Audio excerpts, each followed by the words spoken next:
Rinkitink in Oz. Chapter 4. The Deserted Island. All through that terrible night Prince Inga remained hidden in his tree. In the morning he watched the great fleet of boats depart for their own country, carrying his parents and his countrymen with them, as well as everything of value the island of Pingaree had contained. Sad, indeed, were the boy's thoughts when the last of the boats had become a mere speck in the distance. But Inga did not dare leave his perch of safety until all of the craft of the invaders had disappeared beyond the horizon. Then he came down, very slowly and carefully, for he was weak from hunger and the long and weary watch, as he had been in the tree for 24 hours without food. The sun shone upon the beautiful green isle as brilliantly as if no ruthless invader had passed and laid it in ruins. The birds still chirped among the trees, and the butterflies darted from flower to flower as happily as when the land was filled with a prosperous and contented people. Inga feared that only he was left of all his nation. Perhaps he might be obliged to pass his life there alone. He would not starve, for the sea would give him oysters and fish, and the trees fruit. Yet the life that confronted him was far from enticing. The boy's first act was to walk over to where the palace had stood and search the ruins until he found some scraps of food that had been overlooked by the enemy. He sat upon a block of marble and ate of this, and tears filled his eyes as he gazed upon the desolation around him. But Inga tried to bear up bravely, and having satisfied his hunger he walked over to the well, intending to draw a bucket of drinking water. Fortunately, this well had been overlooked by the invaders and the bucket was still fastened to the chain that wound around a stout wooden windlass. Inga took hold of the crank and began letting the bucket down into the well, when suddenly he was startled by a muffled voice crying out, "Be careful up there!" The sound and the words seemed to indicate that the voice came from the bottom of the well, so Inga looked down. Nothing could be seen on account of the darkness. "Who are you?" he shouted. "It's I, Rinkitink," came the answer, and the depths of the well echoed, "Tink I tink I tink," in a ghostly manner. "Are you in the well?" asked the boy, greatly surprised. "Yes, and nearly drowned.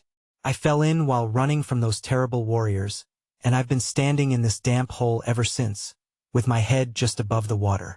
It's lucky the well was no deeper, for had my head been under water instead of above it, keek eek. Under instead of over, you know why, then I wouldn't be talking to you now. Ha, hoo, he." And the well dismally echoed, "Ha, hoo, he," which you must imagine was a laugh half merry and half sad. "I'm awfully sorry," cried the boy in answer. "I wonder you have the heart to laugh at all. But how am I to get you out?"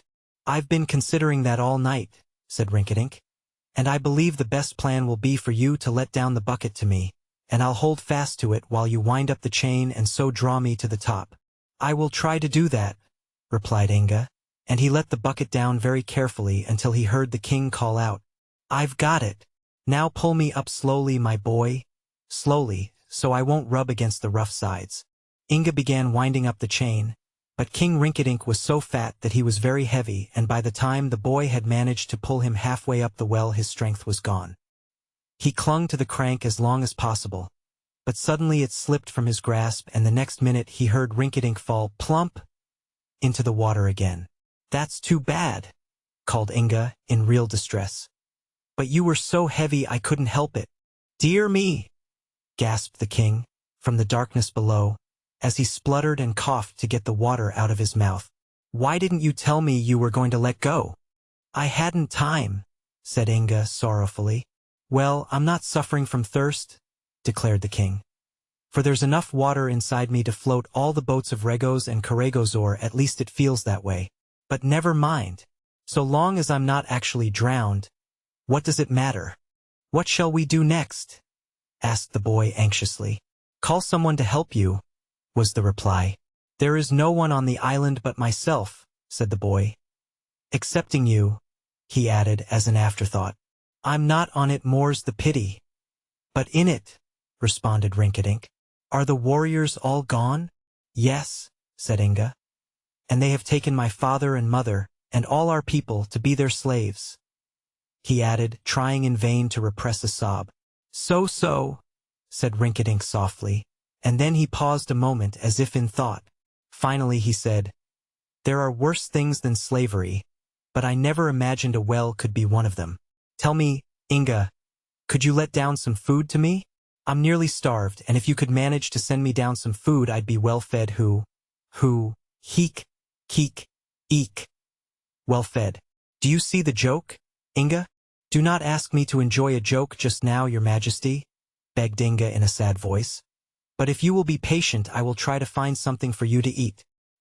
He ran back to the ruins of the palace and began searching for bits of food with which to satisfy the hunger of the king, when to his surprise he observed the goat, Bilbil, wandering among the marble blocks. What? Cried Inga.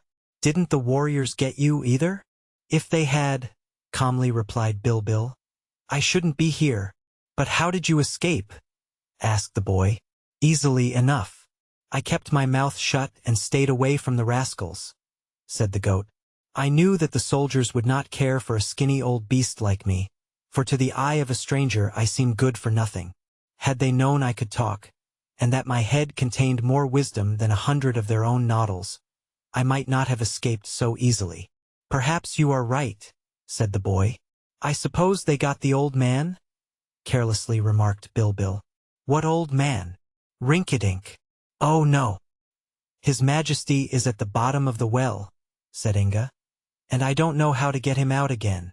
Then let him stay there, suggested the goat. That would be cruel.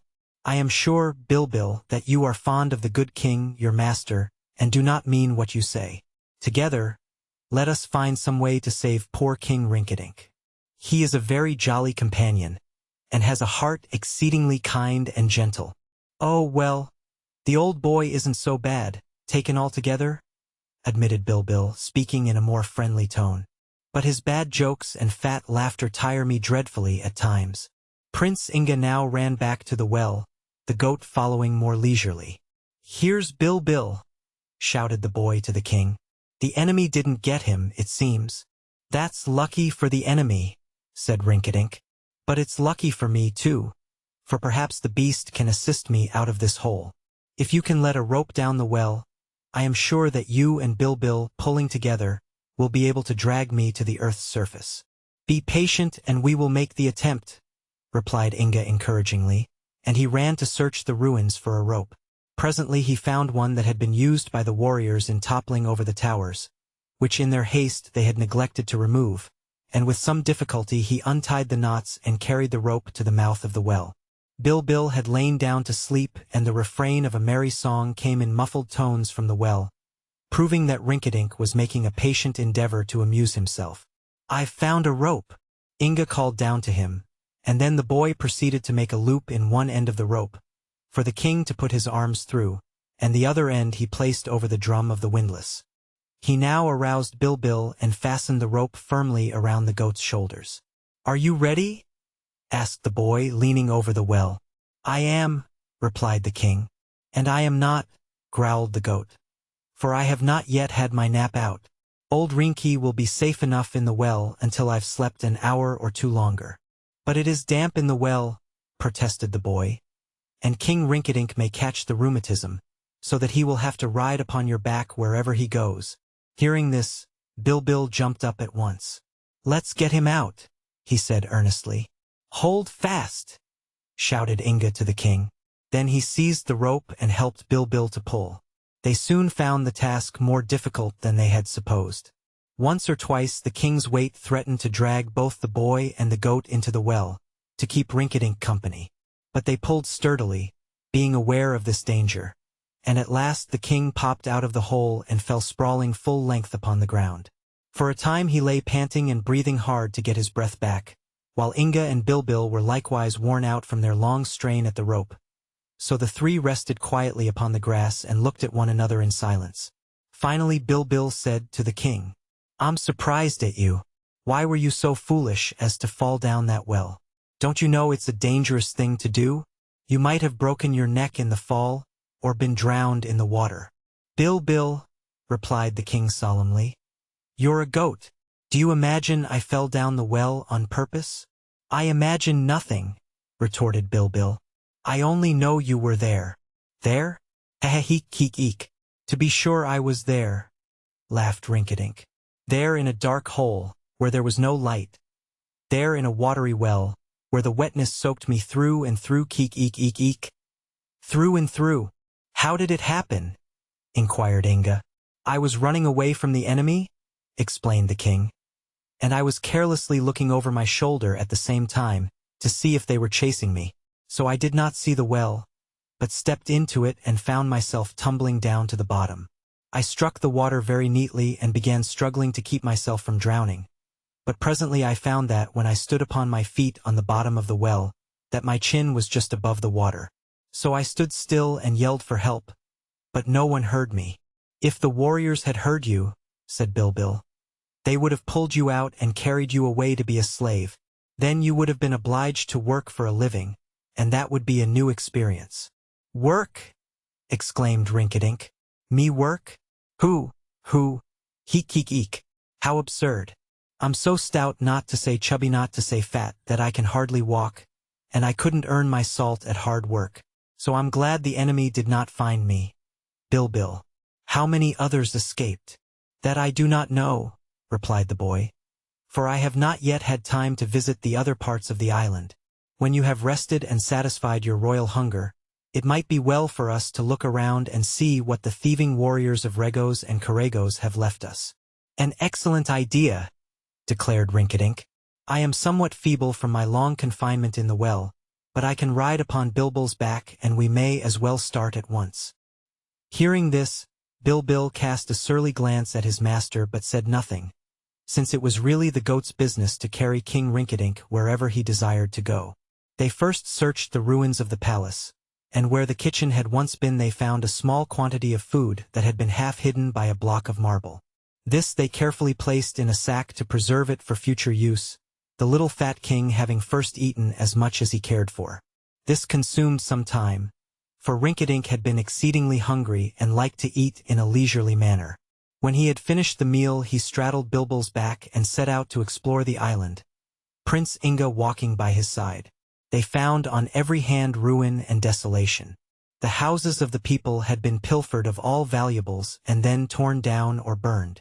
Not a boat had been left upon the shore, nor was there a single person, man or woman or child, remaining upon the island, save themselves.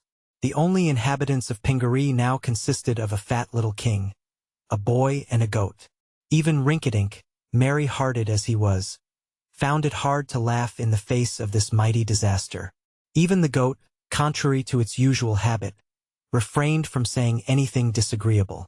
As for the poor boy whose home was now a wilderness, the tears came often to his eyes as he marked the ruin of his dearly loved island. When, at nightfall, they reached the lower end of Pingaree and found it swept as bare as the rest, Inga's grief was almost more than he could bear. Everything had been swept from him, parents, home and country, in so brief a time that his bewilderment was equal to his sorrow. Since no house remained standing, in which they might sleep, the three wanderers crept beneath the overhanging branches of a casa tree and curled themselves up as comfortably as possible. So tired and exhausted were they by the day's anxieties and griefs that their troubles soon faded into the mists of dreamland. Beast and king and boy slumbered peacefully together until wakened by the singing of the birds which greeted the dawn of a new day.